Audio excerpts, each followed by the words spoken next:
Pemerkosaan adalah tindak pidana yang menimbulkan dampak traumatis bagi korbannya. Dampak ini dapat dikatakan paling beresiko bagi korban jika dibandingkan dengan kehilangan harta benda. Sisi psikologi manusia adalah harta satu-satunya yang melekat dalam liku hidup manusia. Seperti kejadian di Mojokerto misalnya, mahasiswa Universitas Brawijaya mengakhiri hidupnya agar terbebas dari derita pasca diperkosa oleh sang pacar. Apalagi sang pacar merupakan anggota kepolisian. Itu mungkin hanya beberapa kasus yang terekspos. Kasus perkosaan di Indonesia sebenarnya mencapai angka peningkatan 58% dari total 3.602 kasus kekerasan terhadap perempuan terjadi di ranah publik atau komunitas. Kasus itu meliputi pencabulan 531 kasus, perkosaan 715 kasus, pelecehan seksual 522 kasus, dan persetubuhan sebanyak 176 kasus dalam beberapa tahun. Kasus yang lebih menggegerkan publik adalah kasus pemilik pondok pesantren mencabuli santriwatinya yang masih berusia belasan tahun. Jumlah korbannya mencapai 13 orang, 4 pernah hamil dan melahirkan. Jika dibandingkan dengan tren kejahatan lainnya, kejahatan berupa kekerasan terhadap perempuan sangatlah tinggi. Terlebih pada tindak perkosaan yang dilakukan oleh para tersangka yang memiliki status sosial tertentu di masyarakat.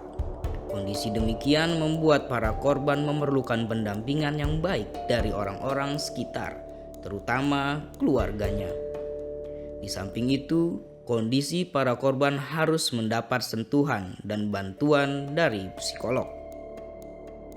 Memang sulit bagi korban perkosaan untuk mengakui bahwa dirinya korban.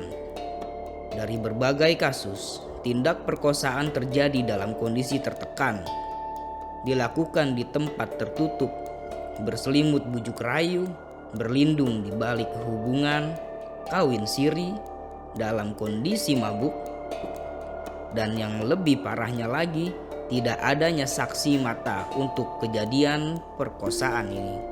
Problema seperti ini yang membuat para korban perkosaan sulit untuk mendapatkan keadilan, perlindungan dari perbuatan bejat orang yang tidak bertanggung jawab. Seperti kasus yang menimpa mahasiswi Universitas Brawijaya Malang yang menjadi korban kekerasan seksual dan akhirnya memutuskan untuk mengakhiri hidupnya. Dari kasus tersebut, Komisioner Komnas Perempuan Siti Aminah Tardi mengatakan bahwa tak bisa menyembunyikan rasa penyesalannya karena pihaknya merasa terlambat dalam merespon dan menangani pengaduan yang disampaikan korban. Korban mengadukan kekerasan sewaktu pacaran yang dialaminya kepada Komnas Perempuan pada Agustus 2021. Namun konselor Komnas Perempuan baru terhubung dengan korban pada awal November 2021. Kondisi ini tak lepas dari kendala yang dialami Komnas Perempuan dan penyedia layanan pendampingan bagi korban kekerasan seksual yang selama ini menjadi rujukan Komnas Perempuan, yakni sama-sama kewalahan dengan banyaknya pengaduan yang masuk. Dan menurut Ketua Komnas Perempuan Andi Yentriani mengatakan bahwa untuk masuk ke tahap verifikasi, pengaduan yang masuk kadang harus menunggu selama 2 bulan. Kasus pelecehan seksual seperti tak berujung.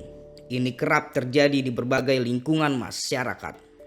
Seperti halnya yang terjadi di instansi pendidikan Universitas Riau. Salah satu mahasiswi angkatan 2018 mengalami pelecehan seksual oleh dosennya sendiri. Menanggapi itu, Direktur Jenderal Pendidikan Tinggi Kemendikbudristek Nizam menilai regulasi aturan mengenai pencegahan dan penanganan kekerasan seksual sangat urgent. Aktualisasi Permendikbudristek nomor 30 tahun 2021 tentang PPKS diharapkan menjadi perhatian utama. Nizam menambahkan bahwa Kemendikbudristek tidak memberi toleransi atas kekerasan dan kekerasan seksual yang terjadi di lingkungan kampus. Institusi pendidikan yang baik adalah melindungi warganya dari kejahatan dan kekerasan seksual. Pelecehan seksual dapat dijerat dengan pasal pencabulan yakni pasal 289 hingga pasal 296 KUHP dengan hukuman paling lama 5 tahun penjara. Dalam hal terdapat bukti-bukti yang dirasa cukup, jaksa penuntut umum yang akan mengajukan dakwaannya terhadap pelaku pelecehan seksual di hadapan pengadilan. Para korban perkosaan pun harus mendapat bantuan berupa pendampingan untuk mengembalikan mental untuk dapat kembali pada kenyataan hidup yang ia jalani. Semua tangan harus merangkul dan merawat korban. Komnas Perempuan menyerukan agar kasus pelecehan seksual ini menjadi momentum bagi negara untuk segera berbenah diri.